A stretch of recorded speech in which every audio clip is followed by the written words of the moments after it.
Bueno, ahí presentó Diafar, sí, la diáspora africana argentina. Somos un grupo de afroporteños, mayoritariamente, hablando en criollo, de negros y negras de acá de Buenos Aires, con lo bueno y lo malo, que eso significa, ¿no? Pedimos disculpas, pero bueno, nacimos acá, ¿no?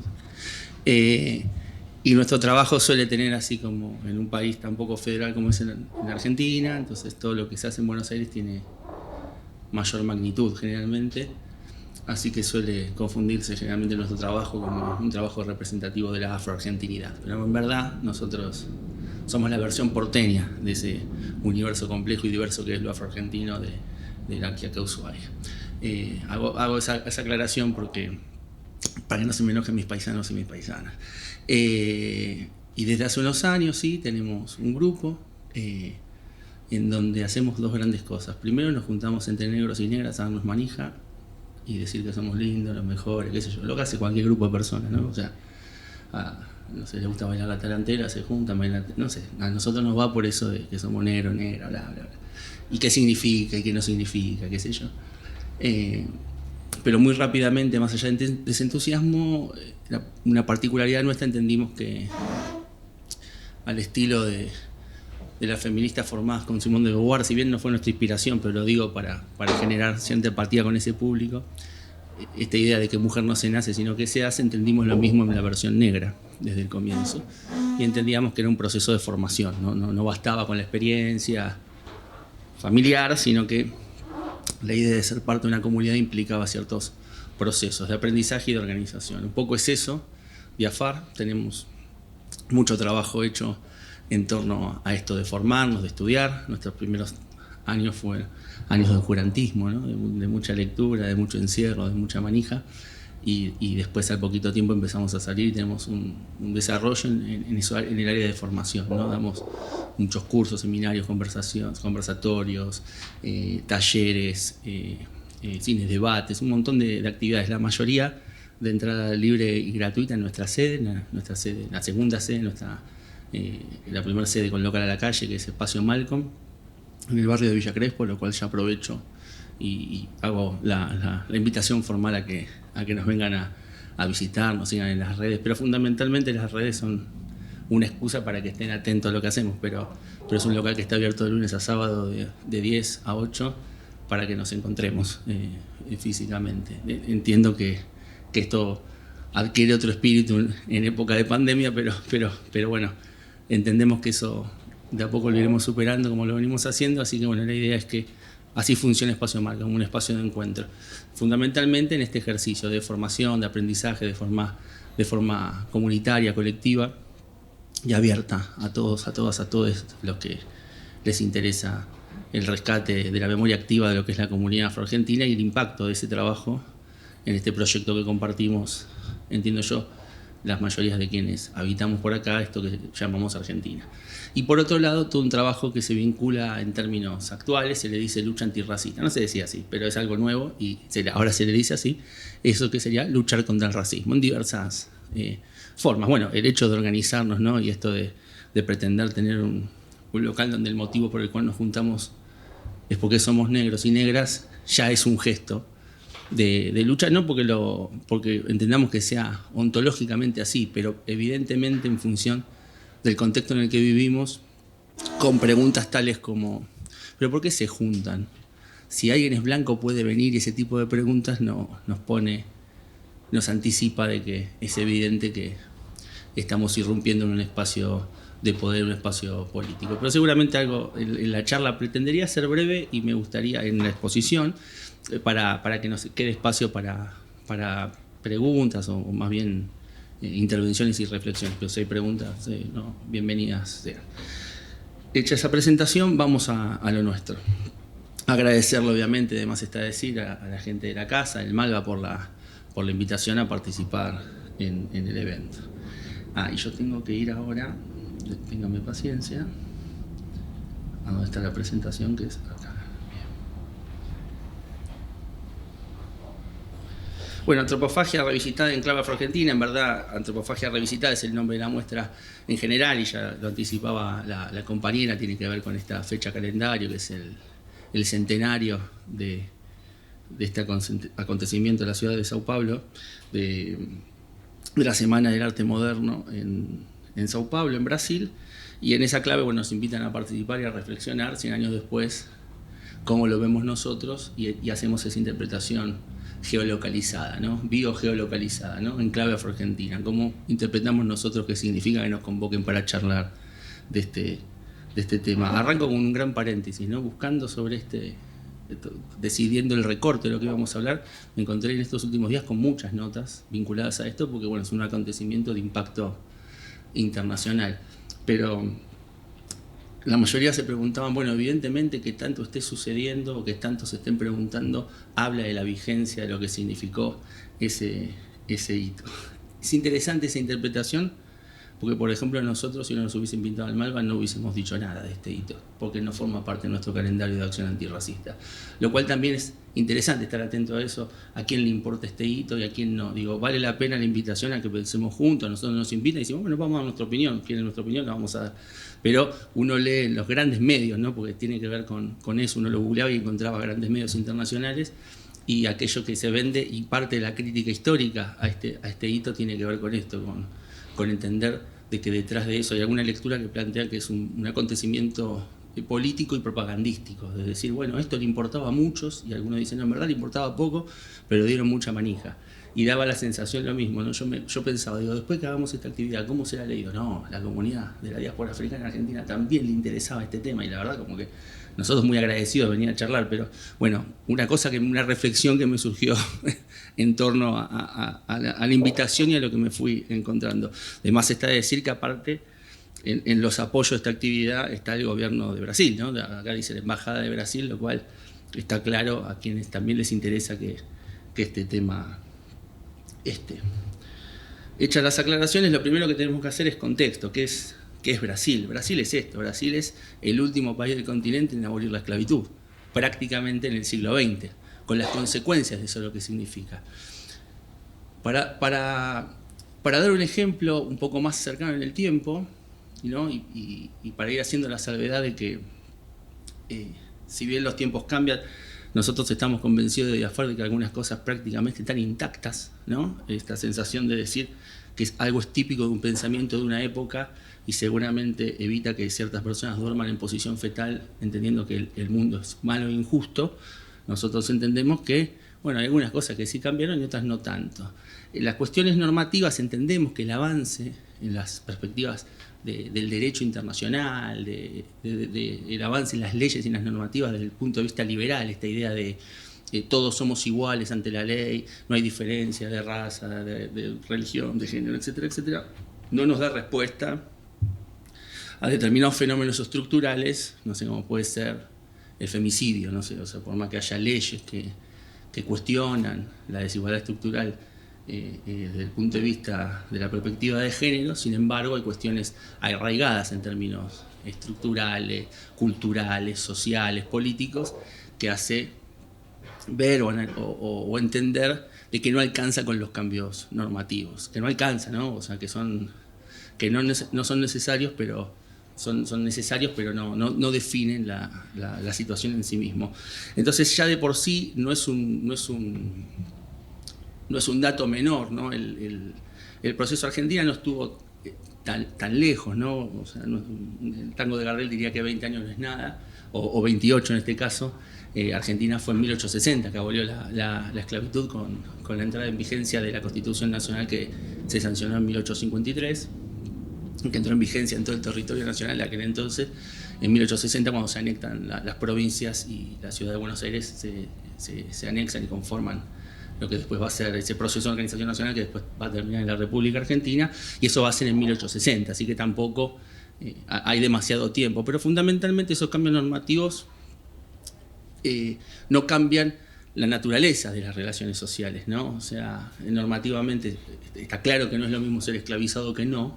O sea, la pregunta es qué es lo que siguió. Bueno, entonces vamos a charlar un poco en torno, o dejar algunas ideas sueltas en torno a ese momento, y después, bueno, ver cómo esto impacta o en qué contexto se da esta Semana del Arte Moderno en Sao Paulo. Para eso voy a hacer uso, y casi abuso, pero no uso, de las palabras de un amigo mío, y colega en la forma de ver el mundo, pero fundamentalmente un hermano, un amigo que es Emicida, que es un rapero de Sao Paulo, un afrodescendiente.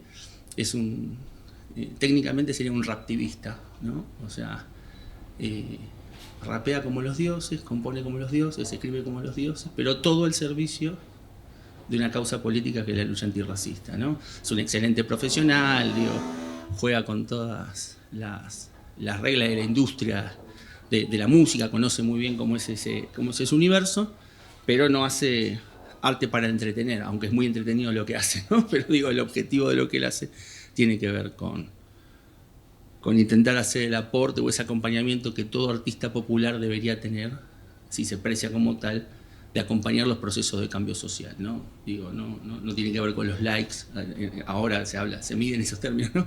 De cuánto me gusta tiene algo, sino que tanto está acompañando las voces, las demandas, los reclamos de justicia social, si se quiere, de la época. Creo que Leandro Emicida, su nombre artístico, lo cubre con creces y bueno, aprovechando todo ese caudal que tiene en la industria de la música en Brasil, que es un coloso industrial, el mercado de la música brasilero, tiene un documental en Netflix, en esa plataforma que tiene miles de visitas. Bueno, en ese documental, lo pueden ver en Netflix si quieren, Amarelo, se llama. Él reflexiona sobre el origen del hip hop y su carrera y su biografía, pero la sitúa, obviamente, en Brasil y dice, bueno, yo hago lo que hago porque nací en esto.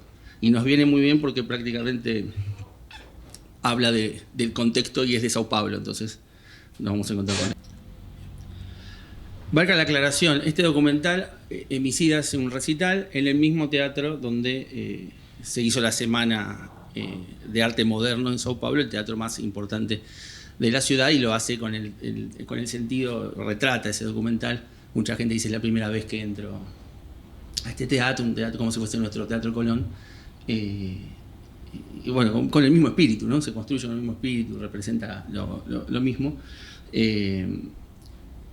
y aparecían en imágenes. El teatro, bueno, después en el documental abunda.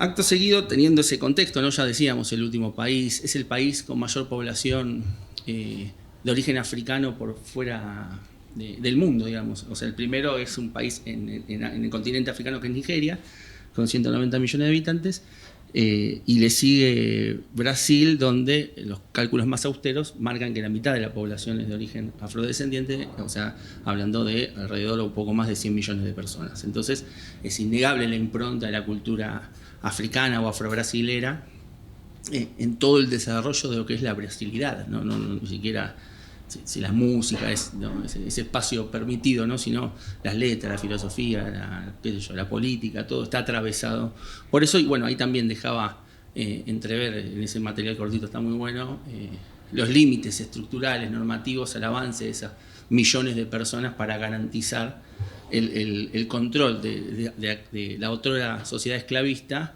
de mantener el poder. Entonces, más allá de que normativamente la gente pasa a ser libre, bueno, las limitaciones en el acceso a los espacios de toma de decisión de la población afrobrasilera e indígena también mencionaba, por lo tanto, a la participación en los espacios de decisión de las mayorías, ¿no? Una cosa que no va a ser excepción en las Américas y el Caribe, digo, todos los países, no sé, de Estados Unidos, Canadá hasta Argentina, mayoritariamente sus poblaciones no responden a la categoría de no blancos o de no eurodescendientes, como se le quiere decir, más allá de cómo las élites dominantes o los proyectos nacionales se hayan construido narrativamente en relación de quién es quién a la hora de qué es, en este caso, qué es ser Brasil, qué es ser Argentina. En este aspecto, la semana indudablemente del arte moderno es un hito, si se quiere, en esta disputa de qué es Brasil, ¿no? Aparece ese Brasil que va queriendo dejar. Estamos hablando, claro, en el 22 son menos de 40 años de finalizar la esclavitud, entonces es un Brasil que se debate el Brasil que viene, ¿no? El Brasil que sigue, el Brasil que va a superar el modo de producción esclavista en toda su dimensión, pero bueno, como bien lo advierte, se centra y aparece como como capital política y económica del país Sao Paulo, que fue el centro del negocio del café, y el negocio del café se centra en el modelo de la esclavitud de plantación. Entonces van a intentar dejar todo ese andamiaje atrás de lo que significó la esclavitud, pero sobre todo una estructura económica y política cimentada en ese modelo. Y ahí va a aparecer la necesidad de construir una narrativa de cuál es ese Brasil. Y aparecen modelos en disputa. Indudablemente, los modernistas o esta vanguardia artística disputa e irrumpe al interior de la burguesía, de la élite, o como la quieran nombrar, que sin ningún tapujo encontraba lo más excelso y la versión más acabada del ser humano en Europa a viva voz. Estos hijos de esa élite y de esa burguesía van a intentar romper con esa narrativa y empezar a narrar cuál es el Brasil que ellos pretenden.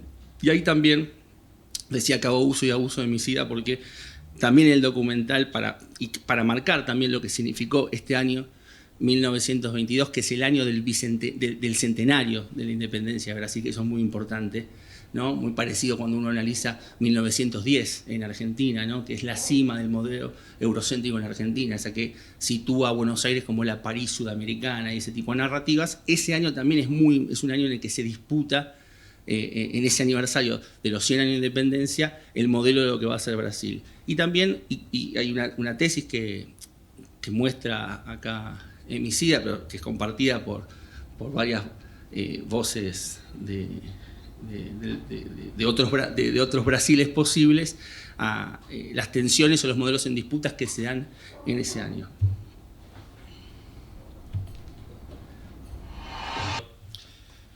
Bien. Bueno, ahí configura esos dos modelos de Brasil que se van a poner en disputa, y un autor que no duda en plantear que el modelo cultural y político vinculado a la samba lo titula como el Brasil real, en oposición a lo que van a entender como la construcción de un Brasil ficticio, ¿no?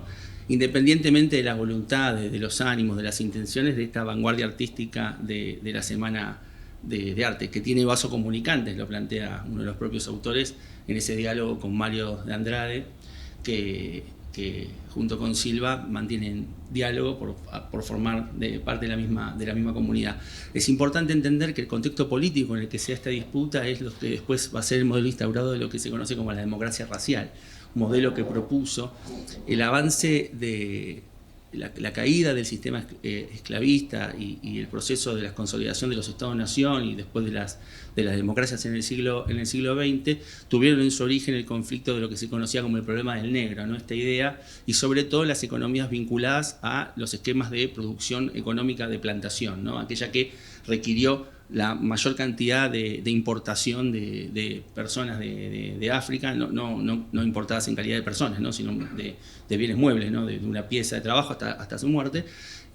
La idea de los derechos humanos de las personas son cosas que van a venir mucho tiempo después, por lo menos desde el punto de vista de la normativa, pero indudablemente frente al modelo caracterizado de Argentina, o de lo que hoy es Argentina, que tenía que ver con la corona española, con un modelo de economía vinculada al extractivismo, ¿no? En este caso con su principal activo en la mina de plata del Potosí, ¿no? Entonces uno va a encontrar la principal ruta de acceso de España a América del Sur.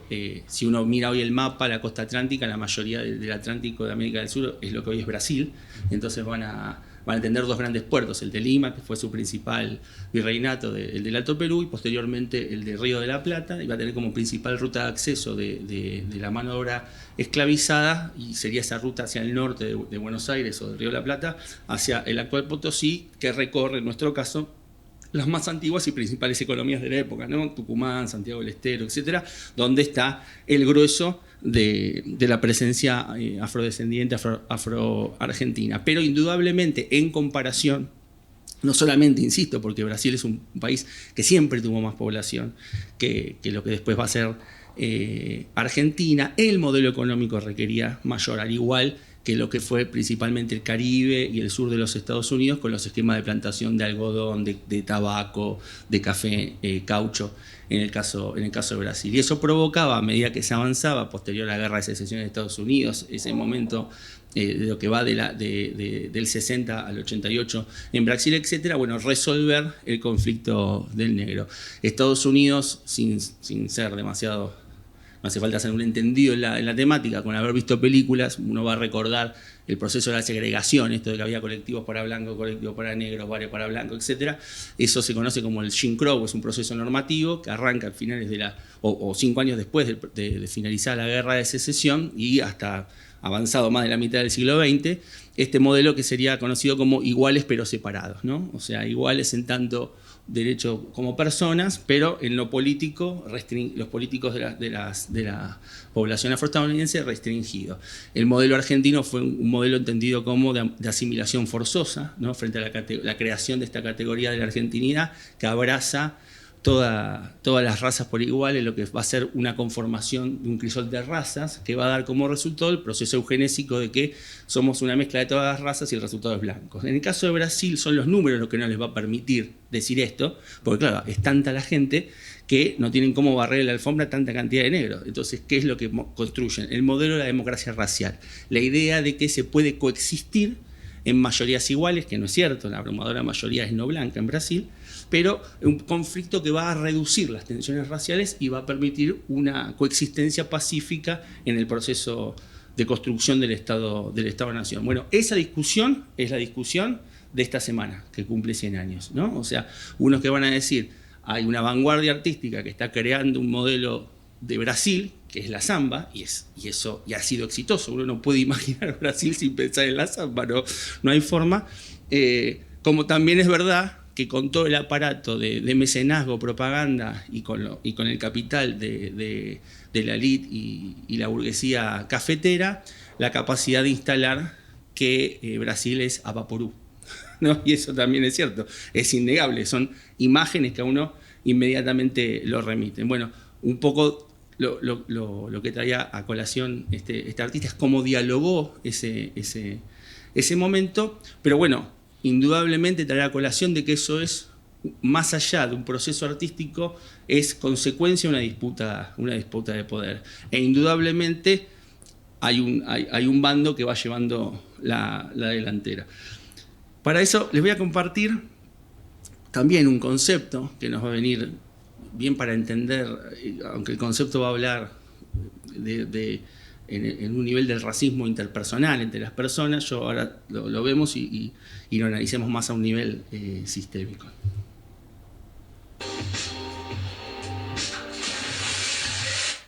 Para darle un mínimo contexto por si se pierden, también es un documental muy reciente, es un jugador de fútbol americano, afroestadounidense, que durante las protestas de lo que es un movimiento político actual se llamó Black Lives Matter, las vidas negras importan, frente al reclamo frente a la brutalidad policial, el asesinato de hombres, mujeres y personas trans de la comunidad afroestadounidense a manos de la fuerza de seguridad, un conjunto de deportistas, pero encabezado por Colin Kaepernick, que es un documental que recrea parte de su infancia y su adolescencia, y el protagonista también, empezó a arrodillarse, un jugador de fútbol americano, un mariscal de campo, un delantero de fútbol famosísimo, el mejor, el que ganaba todos los premios, empezó a arrodillarse cuando sonaba el himno. Ese gesto le valió que hoy, siendo, no voy a decir a ningún futbolista porque por ahí son de varios equipos, pero siendo el número uno de eso, la industria del fútbol americano es una industria privada, ¿no? Entonces es el mejor jugador y ningún equipo lo contrata como castigo político a ese gesto. Bueno, a raíz de eso, hay un documental muy reciente de Colin en blanco y negro donde retratan también de vuelta el contexto político del por qué una persona que decide protestar frente a algo que sería hasta lógico para algunos, cuáles son las consecuencias. Él bucea en varias categorías junto con Ava DuVernay, la directora, es una directora afroestadounidense, la de este documental también talentosísima, contemporánea, tiene un montón de trabajos, Enmienda 13, Selma, un montón de documentales y películas muy interesantes que les recomiendo para quien le interese la cuestión de la lucha contra el racismo y la historia del pueblo afroestadounidense, su trabajo. Y bueno, él acaba de trabajar el concepto de negro permitido, negro aceptable. Les comparto. Perdón.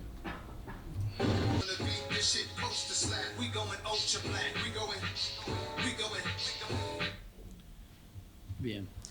Bueno, lo que planteaba un poco, yo me quedaba con este concepto es una creación del hombre blanco. Se crea una figura de lo negro a la medida que calce en el relato del poder blanco, dócil, sumiso, manso, que no amenaza en ninguna de sus formas, ni en lo que se permite ni en lo que no se permite, ¿no? Si está en el esquema de una empresa, como hacían el chiste, este es un negro, vale 2 por 1, es negro y fue a Harvard, pero también de cómo baila, que sería algo que está permitido. Y después al final él dice, bueno, si eso, yo quiero ser de los buenos como, entonces me pone en cuestión estos modelos que propone la propaganda, y nombra intelectuales, políticos, activistas, bueno, una decena de personalidades de la comunidad afrodiaspórica, de Estados Unidos, la mayoría, y algunos personajes de África. Entiendo yo que empalma con parte de la crítica que hay hacia el modernismo. Por ejemplo, el libro de Mario de Andrade, por ejemplo, Mario de Andrade es el único del grupo que es afrobrasilero, pero que su obra no está centrada en la crítica al modelo esclavista, no, prácticamente está ausente en eso. Entonces va a haber más de uno que no dudaría, o una que no dudaría de plantearlo como en el esquema de un negro permitido, en relación a que, si bien tiene todo el derecho de tener la piel negra y hablar de lo que quiere, pero si la pretensión es un modelo de disputa de lo que es la brasilidad, indudablemente Brasil está atravesado por ese conflicto, y le tocaba expresarse, y su silencio es muy potente en relación a ese por lo menos su silencio público, ¿no? O sea, ahí veíamos a gente del ámbito de la samba que hablaba de vasocomunicantes, ¿no? Pero bueno, es cuestionado. Y por otro lado, en este crear las figuras narrativas de un otro, que es el caso de lo que de alguna manera plasma, bueno, la misma obra de Mario de Andrade, su libro más conocido es una leyenda de una comunidad originaria de Brasil, que la historia narra que esta comunidad no se enteró que el libro existía hasta finales del siglo XX. Entonces algunos no dudan en tildarlo como un caso de lo que hoy se llama como apropiación cultural. Independientemente, vuelvo a insistir, esto es lo más importante en el análisis, que no tiene que ver con las actitudes individuales o las intenciones de estas personas, que indudablemente uno puede leer la intención de romper con los espacios a los que pertenecen, e indudablemente a más de uno le acarrió conflictos personales, si se quiere. En la retórica nacional sería algo así como la tristeza del niño rico, pero bueno, digo, su tristeza, ¿no? Pero después, si uno lo lleva al ámbito o la reflexión de la cuestión estructural, entra en tensión con otros procesos. Indudablemente estas pinturas, no hay una modelo conocida, pero si uno investiga un poco, los investigadores de la obra de Tarsila do Amaral van a plantear que es una foto que estaba en su diario íntimo, que ella llevó cuando la dejaron en Europa y estudió en París y bla, bla, bla, de una nodriza de su familia. Y bueno, y ahí aparece prácticamente esta figura de lo dócil, los cuerpos deformados, desnudos, esa teta predominando la obra, que indudablemente fue la que amamantó a Brasil, ¿no? y Argentina no es la excepción, ¿no? La madre de leche, algo muy extendido en todo el continente, pero bueno, obviamente es una mirada desde afuera. Y sobre todo en el caso de Brasil, donde abundan los artistas, hombres y mujeres de la propia comunidad, narrando los conflictos de la comunidad. Yo tuve la suerte, que no soy un hombre soy politólogo y activista, no vengo fue un secundario artístico, pero fue porque no podía de los demás me iban a echar, ¿no? Pero tenía que ver más con eso que con una vocación artística, pero aprendí mucho en Historia del Arte, que fue la materia que más aprendí. Pero en mi visita a Sao Paulo fui al Museo Afro-Brasil, que todo el mundo sensibilizado con el activismo negro entiende que es un lugar que hay que ir a conocer, y había salas enteras de artistas afro-brasileros modernos, clásicos, de naturalezas muertas a arte contemporáneo, etc. Entonces hay dos lecturas, indudablemente. La lectura desde la crítica artística de esta idea de hacer convivir en un mismo lienzo el arte abstracto con el figurativo y lo que significa en términos de la narrativa del statu quo del arte, y la ruptura que eso propone es interesante. Pero indudablemente es un proceso que de transgresor es prácticamente, de la lectura de muchos, reaccionario, porque es la instauración de un modelo en vez de dirigido por ideas europeas en el territorio, en este caso brasilero, proponen hacer una propia narrativa sin disputar y sin cuestionar el modelo racial que impera en Brasil. Entonces terminan siendo los descendientes de estos europeos construyendo una narrativa de espalda o en tensión con Europa, pero sin comprender la base social y cultural y política sobre la que se construye esa narrativa, con las tensiones propias del caso. Esto, bueno, de la democracia racial que les planteaba al principio, y esto llevado a números. Digo, cuando lo llevamos a números sin profundizar, y no hace falta investigar demasiado, son cientos los datos de organizaciones no gubernamentales y los distintos gobiernos también preocupados por esta situación, porque aparte es un fenómeno transversal, que no forma parte de un gobierno u otro gobierno en el Estado de Brasil. Son los números o las estadísticas que hay en torno al asesinato de personas negras en Brasil. Y los números son escandalosos cuando se compara y cuando se hace un análisis transversal de la perspectiva étnico-racial de cómo afectan los fenómenos, las problemáticas sociales en Brasil a las personas negras en cuanto al asesinato por manos de fuerzas de seguridad, el encarcelamiento, el desempleo. Bueno, impacta de sobremanera en la población afrobrasilera, por lo tanto marca el fracaso de ese modelo de democracia racial, de coexistencia pacífica, de la idea de superación de la problemática al no tratarla, ¿no? Entonces, y en ese aspecto, voluntaria o involuntariamente, la tradición de la Semana del Arte Moderno es subsidiario a ese statu quo, es funcional a ese statu quo. Traigo ahí las palabras de un intelectual afrocaribeño, Agustín Lao Montes, que plantea, dice así: el hecho que la raza es una construcción histórica, esta categoría que yo vengo visitando, tampoco debe negar su existencia social, su ontología y materialidad como discurso que configura identidades e influye de manera significativa en la condición de opresión y por ende en las gestas de liberación y posibilidades de vida o muerte. Y dice: la racialización es un factor importante para determinar procesos y relaciones en una infinidad de espacios sociales, desde donde vives y trabajas, si estás libre o en prisión, hasta con quien estableces relaciones íntimas o familiares, ¿no? Digo, más allá de esta descripción de la raza como esta categoría histórica, ¿no? Esta extracción de superioridad racial blanca, inferioridad racial negra, no existe biológicamente, ¿no? Esto que estoy planteando como raza, pero sí como categoría de poder, y cómo esto se afecta o se vincula a grupos poblacionales. También plantea que esto está internalizado en nuestros vínculos cotidianos, ¿no? O sea, esta idea de si uno puede decir, bueno, más allá de las buenas intenciones o malas, porque no ese es el análisis, insisto, es un análisis de la lógica del poder o de lo estructural, uno dice, bueno, analicemos desde el punto de vista étnico-racial cuáles son los autores que nos dan de leer en la universidad, cuáles son los autores, los pintores que tenemos colgados en nuestros museos. Indudablemente nadie supera el test de la blancura, más allá de la voluntad de los curadores, los titulares de cátedra, los rectores o quien sea. Evidentemente es un fenómeno, un conflicto que sí, lo que no se procesa, lo que no se elabora no se supera, ¿no? Diría Freud, por ahí va la cosa. Pero bueno, fundamentalmente de este fenómeno no se habla en estos términos, ¿no? Entonces, gran conquista de este discurso conciliador de superar las tensiones raciales, ¿no? Entonces, hablar de raza es anacrónico, pero lo que no es anacrónico son los números y las estadísticas de la gente muerta a manos de la policía. Estamos hablando un número, no sé si se llegaba a ver, porque por ahí está muy chiquitito, pero en los últimos 10 años 405.000 personas, son 40.000 personas por año. O sea, estamos hablando, hay guerras, es una guerra abierta contra las personas. Esto es de Brasil nada más, ¿no? Pero el movimiento, las vidas negras importan, es en todo el continente. O sea, un movimiento que, digo, ya el enunciado parecería absurdo, porque hay que aclarar que las vidas negras importan. Pero bueno, evidentemente ese es el tamaño, la magnitud del conflicto en el que estamos. Y si uno enmarca este proceso artístico, y sobre todo con la pretensión, y sobre todo cuando uno se enfrenta a proyectos que tienen pretensión de incidencias en mayorías, como es el caso de la Semana del Arte Moderno. No pretende quedar en un grupúsculo, más allá de las disputas históricas, si fueron pocos al cóctel, poco a la exposición, mucho fue propaganda, no tiene importancia.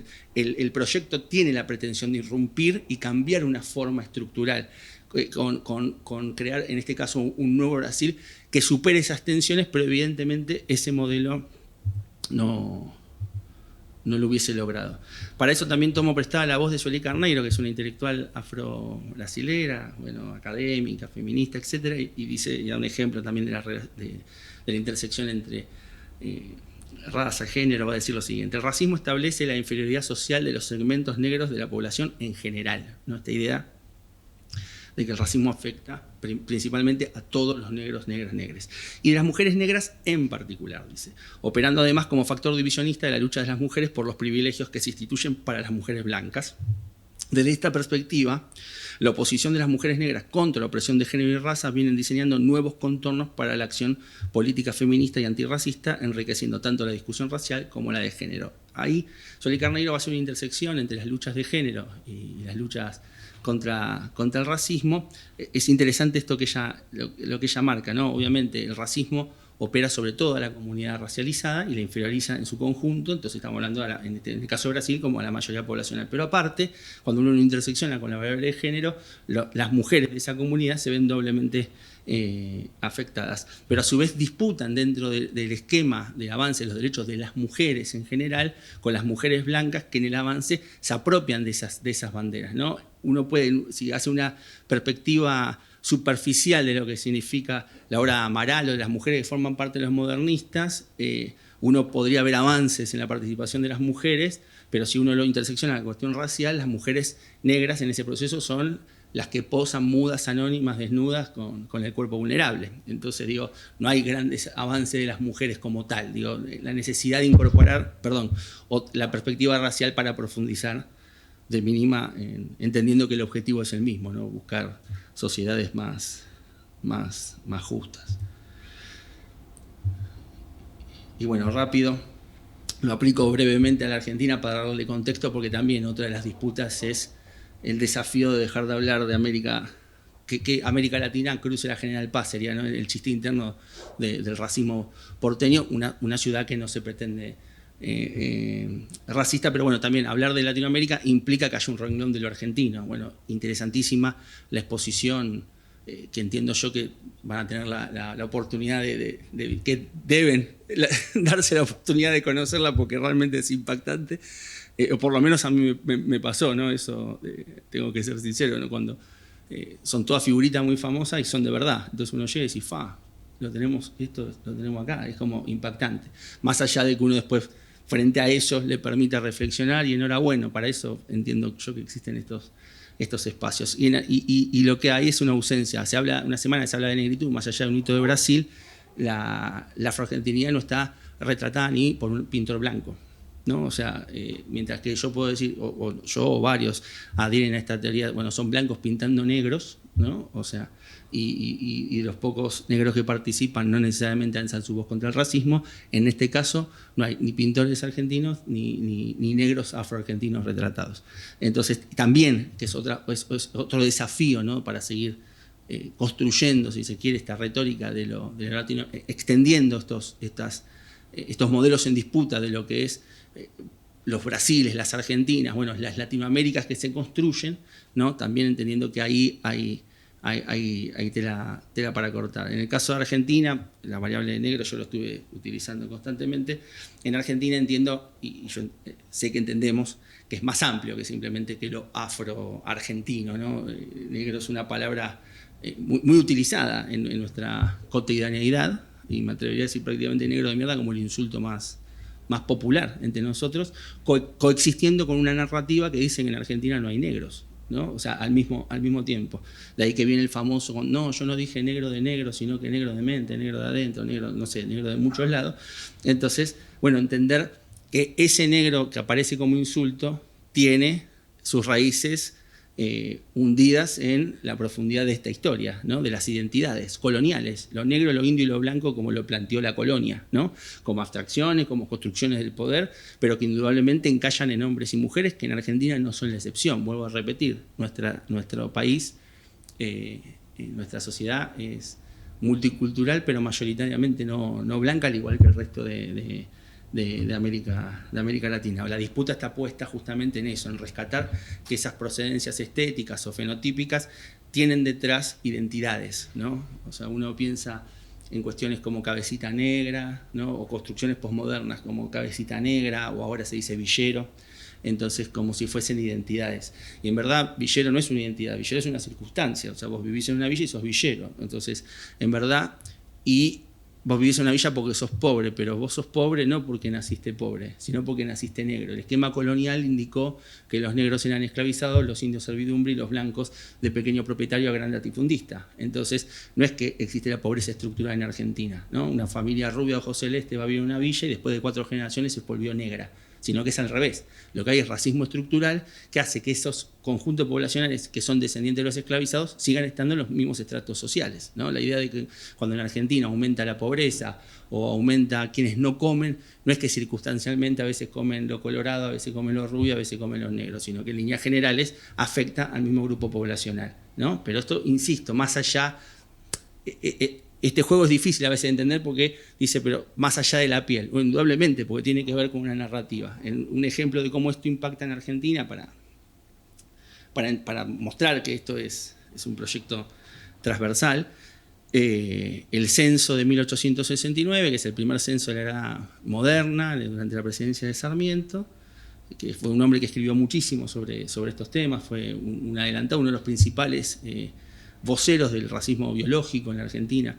El racismo biológico, uno hablar de racismo piensa que no es un adjetivo calificativo para, como se dice ahora, cancelar a una persona, no tiene que ver con eso, es como un modelo, una forma de ver, un modelo de construcción social. Él indudablemente no se hubiese sentido ofendido si le decían racista porque entendía que era el modelo exitoso de sociedad que había que construir, que de cierta manera algo de razón en relación a lo que él consideraba éxito tuvo ese modelo. Ahora, si uno lo cruza con el matiz de la justicia social, evidentemente no son los resultados esperados. Y bueno, el censo invitaba justamente a el hecho de desracializar, que es la contracara del racismo. O sea, el racismo es marcar taxativamente no solo la diferencia, sino jerarquizar esa diferencia. Nosotros somos diferentes, sino que unos son superiores, otros son inferiores, y la desracialización es la contracara. No todos somos iguales, todos valemos lo mismo, sobre una estructura, ya digo, cultural y política, con el racismo absolutamente naturalizado, ¿no? Dígase, no hay ninguna ley que diga los negros porteños no pueden estudiar en la UBA ciencia política, pero el único que se parecía a mí era yo, ¿no? No hay ninguna ley que diga los negros no pueden ser universitarios, y en mi familia judía, que vino con una mano atrás y a la otra todos pobres, con la valija y nada más, a la primera generación ya había abogado, arquitecto, ingeniero, psicólogo, diseñador gráfico, y en mi familia negra yo soy el primer graduado universitario. Lejos de estar ante el Gramsci negro, no, es mentira, soy un boludo yo. O sea, la clave es que hay un conflicto estructural que permite que unos puedan y otros no. Pero claro, que la ley no lo muestra. No, en ningún lado dice no se puede. Bueno, uno puede bucear y encontrar un censo que dice, bueno, no vamos a contar, la raza es una categoría, dice, hay más, el color no se tomaría ni aún con mediana exactitud entre nosotros, habla de Argentina, siempre habría confusión poniéndose como blanco muchos mestizos y al contrario, hechos que así entraña error desde su origen, ¿no? Entonces es difícil de saber quién es quién. Yo les puedo asegurar que el guardia de este lugar y de cualquier otro lugar sabe de acá quién es blanco y quién es negro. Eso está clarísimo. O sea, a mí me miran y a mí me hacen en los aeropuertos el cosito a ver si fumé porro o una bomba. No a todos. Eso existe. Entonces, es falso lo que acá plantea. El censo lo plantea justamente para avanzar en ese proceso de racialización, también que es otro modelo para sostener inequidades. Bueno, acá es un documento bien concreto, un documento de identidad de una persona afroargentina, donde, no sé si se va a alcanzar a ver, pero bueno, no se usaba más, pero en ese momento se usaba.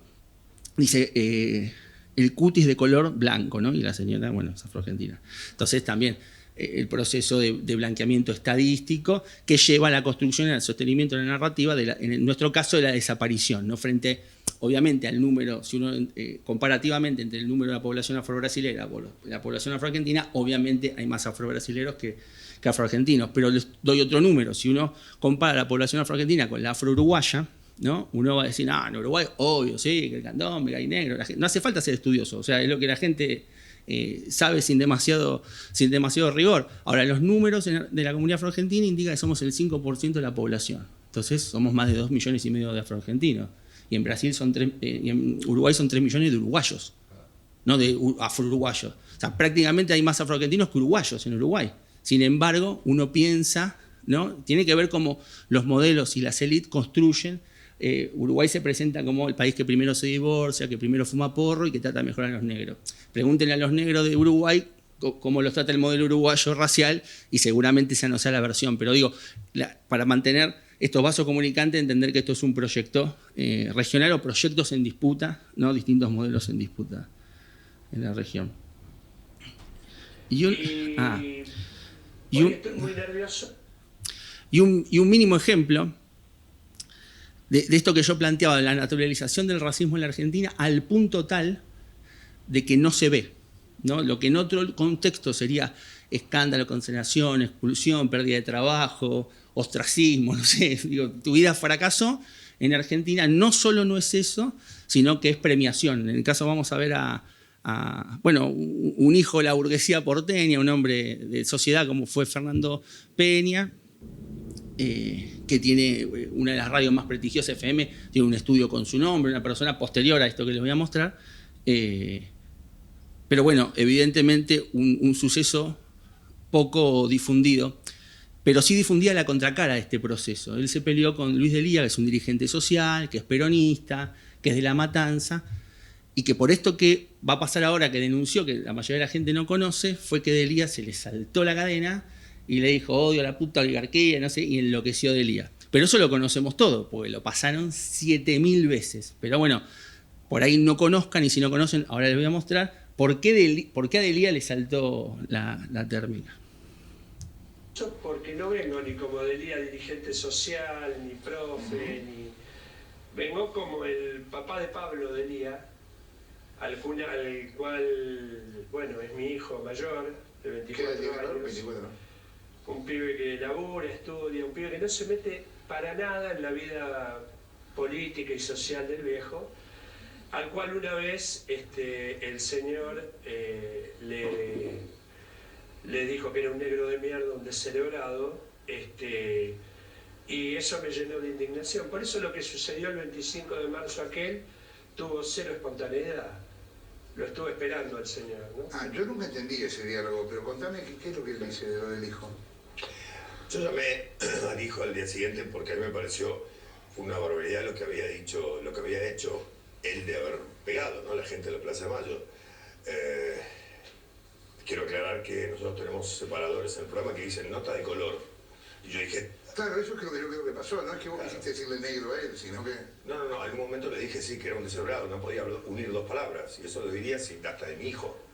Bueno, Pablo fue puesto de facto al aire, violando todos los procedimientos de producción periodística. Sí, ustedes para venir aquí me preguntaron si yo quería venir. Una pregunta elemental. Sí, el señor no, lo puso a Pablo adelante al aire ante miles de televidentes sin preguntarle si Pablo quería o no hacer una nota periodística. Radio escuchas.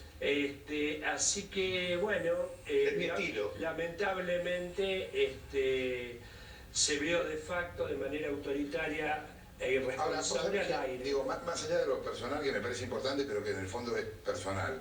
No era un programa de televisión, era una radio. Sí, una radio. Bueno, eso no es irrelevante. No, nada es irrelevante. Me parece que nada.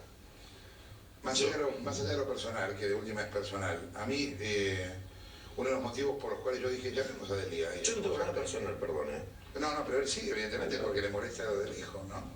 No, sí, además, a pesar de decirle negro de mierda y de celebrarlo a mi hijo, cosa que acaba de reconocer, le di la mano, hermano, que no me quiso defender. Lo que habla de la concepción. A mí ¿sabes qué es lo que a mí me llamó la atención de Delía cuando...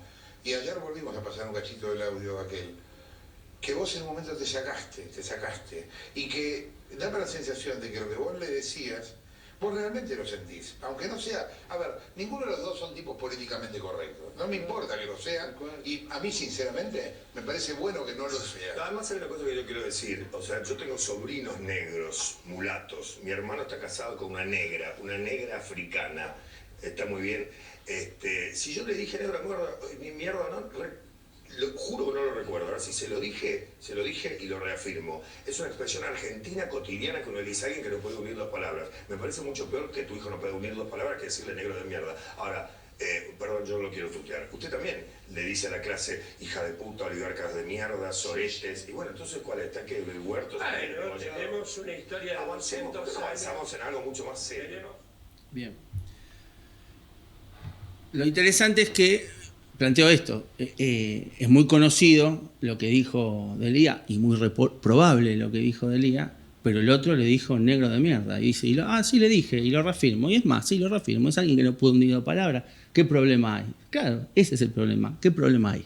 ¿No? Entonces, de eso es lo que se trata y eso es lo que está de fondo y que, insisto, sigue determinando la biografía de cientos de millones de personas. Esto, o sea, no parecería que hay una obsesión con el color y no es de los que en la ecuación juegan el papel del negro. Digo, no son los que eligen que todos los artistas expuestos sean blancos, que todos los periodistas de la tele sean blancos, que todos los titulares de cátedra sean blancos, que todos los textos que se lean sean gente blanca. No son los que lo eligen, no tienen espacio para elegir eso. Entonces, evidentemente, es necesario incluir esta perspectiva a la hora de revisitar lo que se quiera revisitar, y en este caso la Semana del Arte Moderno de Sao Paulo a sus 100 años, indudablemente es una buena excusa para revisitarla, porque en el corazón de la disputa de esa semana, de lo que se propuso de esa semana, se daba en este contexto. Así que bueno, acá dejo yo. Gracias por la escucha tan atenta.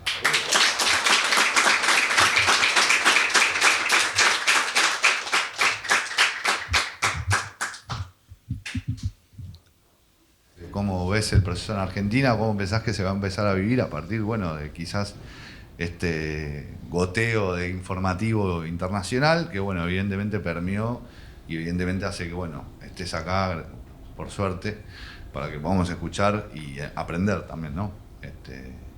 De lo que pasa realmente a nivel racial en el mundo y en Argentina en particular.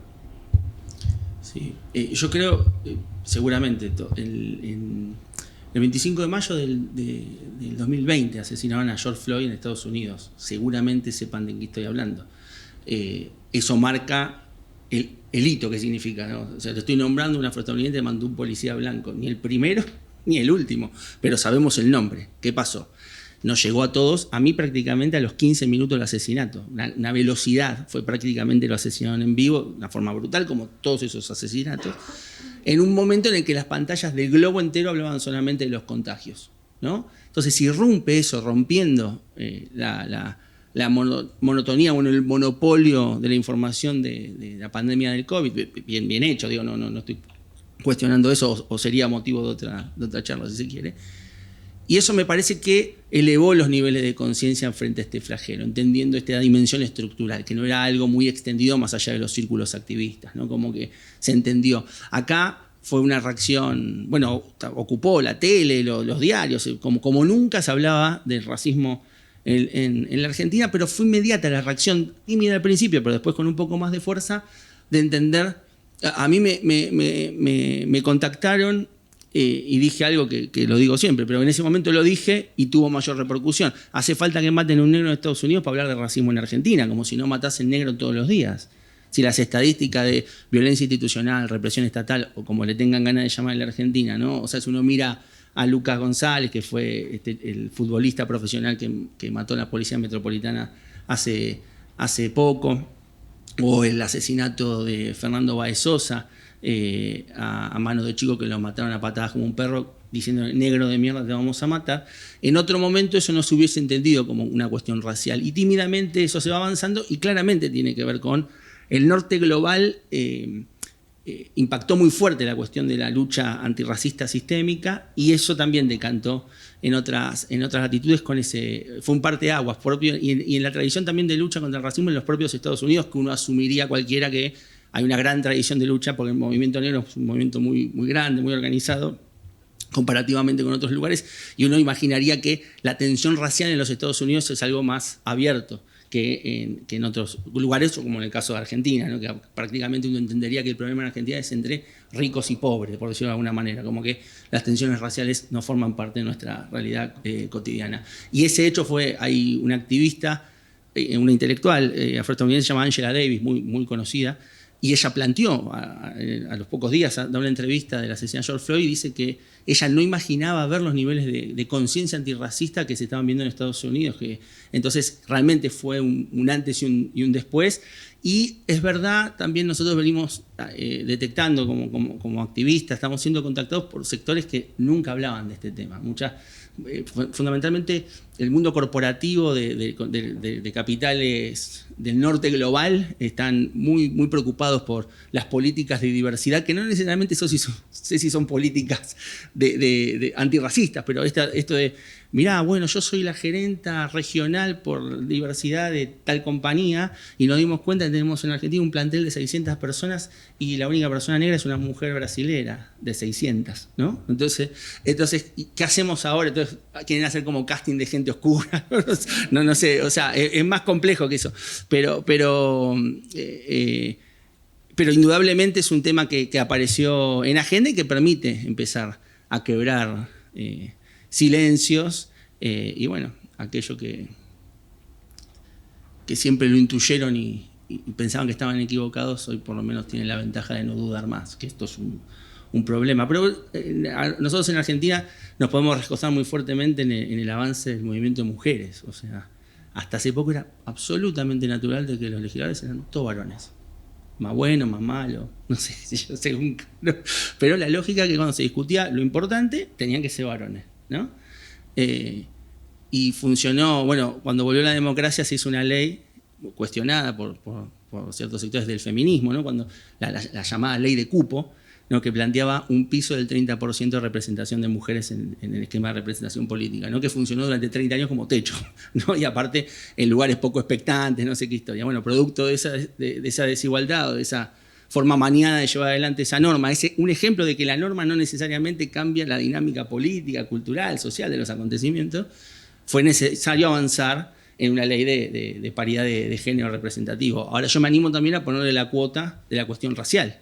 Si hoy yo le saco una foto a los legisladores, obviamente, no sé, de los óleos de la firma de la independencia en 1816 hasta acá, bueno, el número de mujeres ha ido creciendo. Entonces, hoy, por ejemplo, no el gabinete, pero sí el Poder Legislativo apunta hacia la paridad. Ahora, si lo cruzo por la variable étnico-racial, siguen siendo todos blancos, ¿no?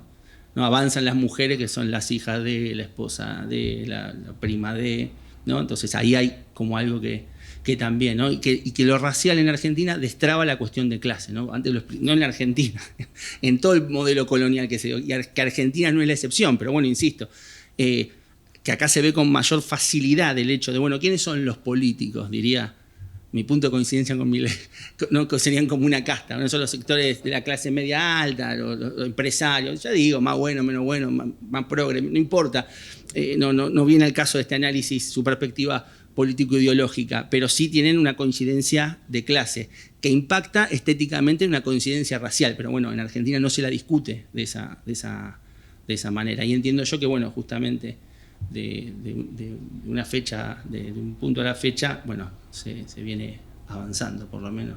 Es mi sensación en el microclima, pero bueno, creo que esta charla atestigua. Yo, muchos contactos que les llegó la invitación y hoy no podían venir por la hora, porque es día de semana, etcétera, etcétera, pero si yo tuviese que reducir lo que me devolvió todos mis contactos, qué lástima, nunca fui, sería la primera vez que entro. Y no estoy hablando de marginales que están adictos al pato y no pueden pararse, qué sé yo, no sé, por decir cualquier cosa, una cosa, ¿no? Una citación de calle, no sé, un montón de gente, un montón de estratos sociales, y sin duda que, bueno, obviamente entiendo que este tipo de iniciativas se enmarcan en una idea de empezar a romper estructuras. Por lo menos esa es mi lectura, después me dirán cuáles son las intenciones, pero entiendo que estamos en esa misma línea, ¿no? Quisiera también preguntar hace, no sé, una nueva migración que viene de África, de hace más o menos unos 15 años, no sé exactamente, que eso también hace... Bueno, que hay una nueva migración reciente de los últimos años, que viene directamente de África, que se hace muy presente en este momento, por lo menos en Buenos Aires, con respecto a hace 30 años. Uh-huh. ¿Cómo estos se están integrando? Porque eso también hace mucho más visible la presencia y llama a pensar cuáles son los orígenes y de la época del periodo colonial, qué pasó con esa población negra, con los que fueron los batallones de San Martín, que los mandaron al frente. Bueno, hay una serie de cosas, pero la presencia esta, ¿cómo ustedes lo están, como asociación, lo están integrando? Porque son afro recientes, ¿no? Están integrados, llegan a una discusión. Yo he trabajado mucho en África y ahora viniendo me encuentro con esta nueva población y me llama mucho la atención. Son 2 millones de preguntas en una. Parece que es una, pero porque es súper complejo eso, pero hay un montón de aristas. De arranque, los afrodescendientes no son migrantes, por definición. ¿Por qué digo migrar? Implica el traslado voluntario, en los distintos niveles de la voluntad, ¿no? Huyendo del hambre, de la guerra, o para vivir una vida de abundancia capitalista en otro lado y cosechar y acumular capital y cagar al otro para triunfar. No sé, cada cual, hay una diversidad en lo que es migrar en términos de los seres humanos, ¿no? Porque si migrar es moverse, ya podemos meter elefante, ballena, que llegan a Península Valdés. Pero manteniendo los humanos tiene que ver con la voluntad, ¿no? Esta diferencia entre tener una relación sexual con o sin consentimiento, ¿no? Violación, fifar, hacer el amor, cambia la naturaleza. Los afrodescendientes son trasladados como mercancía, descendientes de africanos y africanas traídas a las Américas y en el Caribe en el contexto de la esclavitud, ¿no? Para trabajar hasta en este caso, no sé, en la mina del Potosí, con una expectativa de 3 años, 2-3 años de vida. Entonces te morías, traían a otro y listo. Y cuando se cortó el tráfico esclavista, estas negras que retratan eran paridoras, ¿no? Y los chistes como el negro del WhatsApp, el mito de que el negro tiene el pito largo, viene de esta idea de este semental que embarazaba para producir como si fuesen vacas. Entonces, pero fundamentalmente es una migración forzosa. Entonces, de migración no tiene nada más que esta idea de traslado. Entonces, eso es súper importante. ¿Por qué? Porque empalma con otra idea. La mayoría de la negritud, la abrumadora mayoría, en números del 90 y pico % de Alaska a la Patagonia, está vinculada al tráfico esclavista y forma parte fundante de todos los procesos de construcción nacional. Estados Unidos, en Brasil y en Argentina, ¿no? Los que fueron a la guerra fuimos los descendientes, no de italianos españoles que vinieron con el artículo 25 de la Constitución. No estaban todavía, no habían llegado ni pensaban, vivían en el campo, hacían otra cosa. Y como podían, había hambruna, como mi familia judía, ¿no? Hambruna y solo comían papa y cebolla, por eso hacen bareneque, vinieron para no morirse de hambre allá. Pero acá nos empujaban a luchar una guerra por la libertad, ¿no? Como se decía, de 1810 a 1860, 50 años donde siguió habiendo esclavitud, ¿no? Esa es otra historia.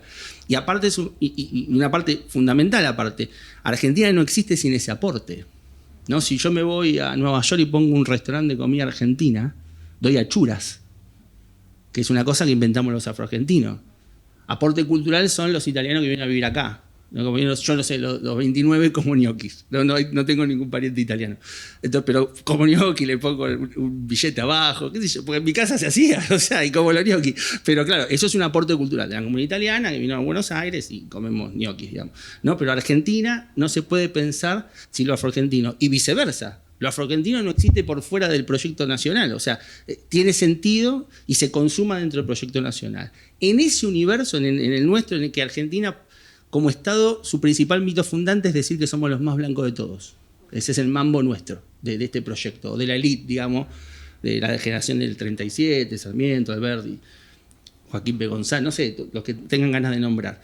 Entonces, construir una narrativa hasta la extinción como dinosaurio de lo negro, ¿no? En la guerra, en la fiebre amarilla, eso lo mataba a negro, no sé, toda esa fantasía que construyen, pero que en verdad se cimenta en esto de borrarnos de los censos, algunas cuestiones que marcamos. ¿Qué pasa con los 4 senegaleses que vienen a vivir a Buenos Aires? Digo 4 en términos estadísticos. Hay números que dicen son 50.000, pero somos 46 millones de habitantes.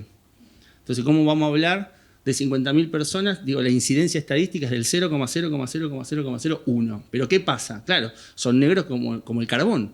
Y encima condenados a trabajar con manta porque no consigue el laburo de lavacopa por ser negro, no por la diferencia cultural. Si para lavar copa estás en silencio. O sea, no hace falta hablar español para un vaso. O sea, los argentinos que se fueron indignados en el 2001 de este país de mierda que no da oportunidades a España a lavar copa, no es que, o a Francia, no hablaban francés fluido, nada. Fueron y como eran blancos conseguían trabajo de lavacopa. Claro, pensaba que iban a ser gerente de un banco, por eso volvían. Pero digo, más allá de eso, estos africanos, ¿qué pasa? Son pocos, pero laburan de vendedor ambulante en las principales avenidas de las grandes ciudades. Acá metés 50 senegales por cuadra y la sensación es, fuck, ¿qué carajo pasó? Está lleno de negros. Pero ¿por qué? ¿Qué choca? No necesariamente con que los negros argentinos desaparecieron, sino que choca con la fantasía de que somos blancos, ¿no? O sea, y se aparece como ese gran otro extremo que es el relato de la negritud argentina, que se complementa con esta idea de la extranjerización. Sería algo así como, en Argentina no hay negros, pero en verdad no es que no hay negros, es que no hay argentinos y argentinas que sean negros. Los que hay son extranjeros. Entonces nosotros seguimos resguardados como proyecto político, lo negro sigue siendo de afuera. Por eso hablar de racismo es decir, no, racismo hay en Estados Unidos, no, acá no. ¿No? Sería como esa tensión. Y obviamente nosotros como activistas tenemos un punto en común con ese colectivo como, no sé, con todos los indígenas latinoamericanos, no sé, bolivianos, qué sé yo, que luchamos contra el racismo. O sea, y obviamente que nos encontramos, pero ni más ni menos que con todos esos colectivos, ¿no? Hay también a veces una idea de que un afrodescendiente sería como una suerte de africano incompleto que se tiene que juntar con otro para aprender quién es.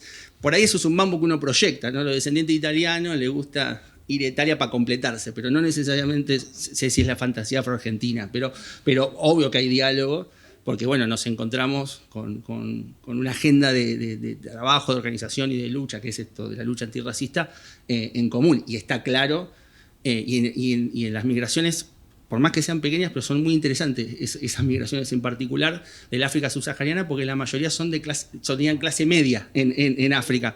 Entonces son universitarios, qué sé yo, y venden billutería en la calle. Lo cual, o sea, si eso no es racismo, ya llega un momento que no saben más qué explicar. O sea, que no es diferente a los italianos, españoles, los turcos que eran cuetening, que vendían la sábana por un...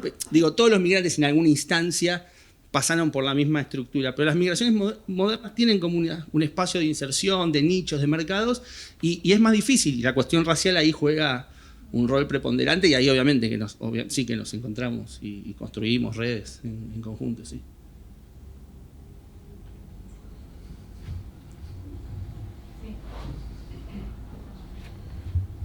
Gracias.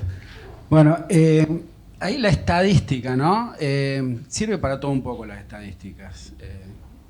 A veces sirven como para desmontar o fragmentar prejuicios, cosmovisiones asentadas del mundo. Entonces te quería preguntar sobre este, creo que es un tema interesantísimo, los censos, las estadísticas, que registren de alguna manera quiénes somos en este país.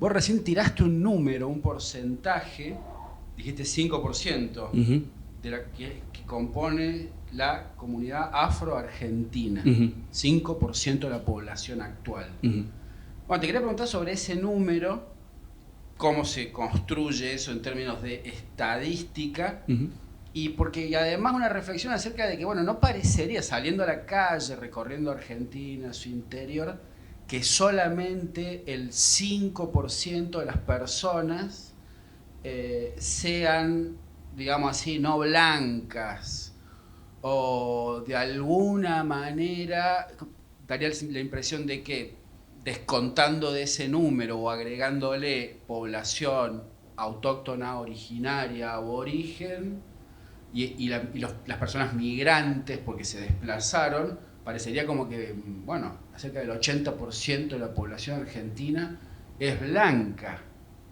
Entonces te quería pedir una reflexión sobre eso en pocas palabras. Fantástico.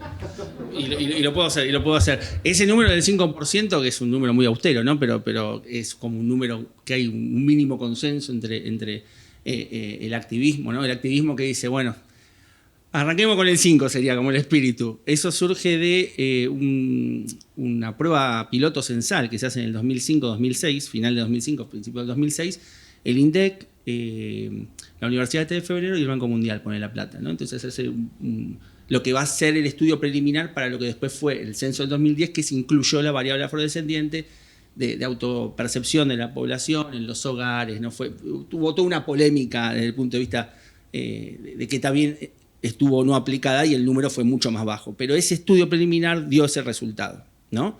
Del 5, que obviamente y está muy lejos de los registros históricos, ¿no? Que hablan del 30% y en algunas ciudades del 60% del norte, del 50% Córdoba, Tucumán, etc. Así que, y después es la cuestión de caminar con los ojos abiertos en cualquier lugar de la Argentina y darse cuenta que encima uno tiene la posibilidad, por una cuestión de clase, de viajar por el mundo y estar en lugares donde hay gente blanca, decir, pucha, una vez que ves un blanco afuera, decir, che, no hay blanco en Argentina. O sea, o hay poquitos, digamos, ¿no? Claramente es así la situación. Pero ese número del 5% sale de ese lugar. El censo del 2010 fue muchísimo más bajo y bueno, aspiramos que en este censo sea un poco más alto. Y por otro lado, para complementar tu pregunta, que es acertadísima y es clave, las estadísticas, después de todo un proceso sistemático de racialización, ¿no? De no decir quién es quién en la Argentina, ahora sobre ese proceso naturalizado, internalizado en el proceso de la política pública, ahora se pregunta tímidamente, bueno, ¿quién es indígena? ¿Quién es negro? Pero no se pregunta quién es blanco, ¿no? Entonces, claro, ¿qué se asume? Bueno, hay 4 que dicen que son negros, 3 dicen que son indios, el resto, no sea malo. O sea, la mayoría no sabemos también. No, claro, sin duda. Pero claro, si vos avanzas en otros lugares hay toda una nomenclatura racial que tiene que ver no con lo biológico, sino bueno, con la percepción, con la estructura, con las estructuras históricas de clasificación racial de la población, como sea. Digo, el género también es una invención. Estamos todos de acuerdo y caminamos hacia un mundo donde no exista eso. Hacia allá vamos, pero para llegar hasta allá hay que tener estadística de violencia de género. Si no, ¿cómo es? Ni ninguno menos, te contesto yo, diría algún facho suelto por ahí, ¿no? Entonces, claro, es importante saber ni una menos, como decir todas las vidas, las vidas negras importan. Es poner de manifiesto la violencia y el femicidio como el racismo sistémico. Bueno, para construir eso necesitamos revisitar ciertas categorías y tener, pero un reconocimiento de todas las partes que forman parte de este juego, ¿no? Y fundamentalmente, ¿quién lo sostiene? ¿No? Yo daba este ejemplo de la elección hacía el voleo, de los cuadros de los textos de cátedra, no sé, de las cientos de instituciones que en verdad son subsidiarias de un proyecto de Estado como es el de Argentina, que en su Constitución dice que los europeos son mejores que el resto, ¿no? Cuando en el artículo 25 de la Constitución dice el Estado federal fomentará la migración europea y de todos los que vengan a laburar con buena leche, dice los blancos bienvenidos, el resto vamos a ver qué onda. Y lo dice la Constitución. Bueno, o sea, a partir de la Constitución dice eso, entonces hay alguno medio desprevenido o despistado que me quiere convencer a mí que ese artículo es letra muerta. Bueno, si hay alguno que se atreva a decir que la Constitución es letra muerta, abramos todas las discusiones, pero no es cierto. Entonces la Constitución dice eso, y claro, obviamente regula los modos en que nos vinculamos socialmente. Y eso al amparo de, vuelvo a insistir, estadísticas que no tratan el fenómeno racial en su completitud, ¿no? O sea, ¿quién es quién? ¿Y quiénes somos todos? ¿No? Bueno, tener la posibilidad de todos de definirlo, ¿no? Uno puede hacer también cruzas, doy algunos ejemplos de género sin profundizar, pero uno puede trazar ciertos paralelismos con esas agendas.